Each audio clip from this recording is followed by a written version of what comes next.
presented by Chopalji Music.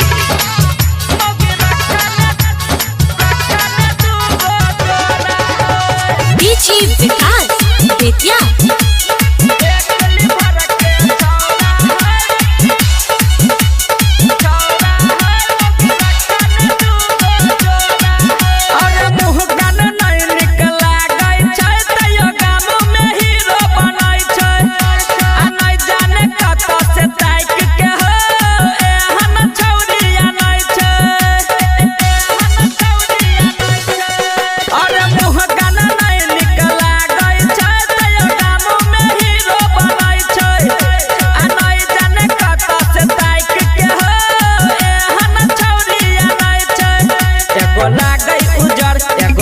अपने तह देखई में गोरा है गोरा है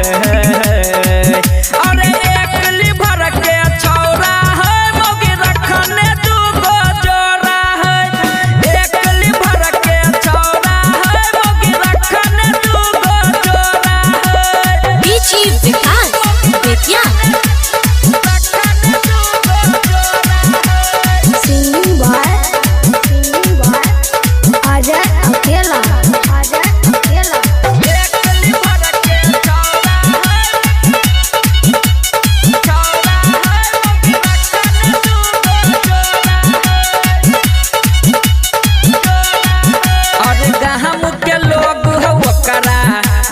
कुछो नहीं कहै छै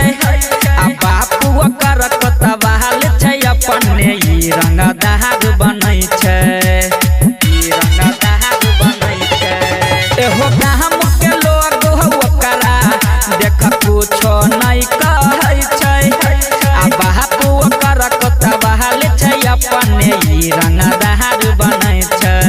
नहीं है के हो घर नहीं छै अंगना बैठै होला नैया सोहरा है असोरा है अरे एक लिभर के छौरा है मोगी रखने दूगो जोरा है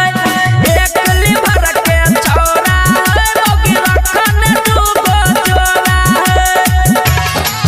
मोगी रखने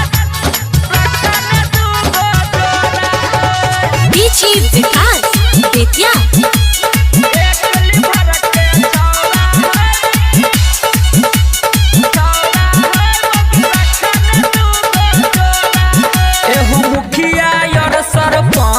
से हो कनिको ई नहीं डरेले आए हो गोबिया हट भैल रहैया बदसर हो के लहेले या बदसर हो के लहेले मुखिया यार सरपंच से हो कनिको ई नहीं डरेले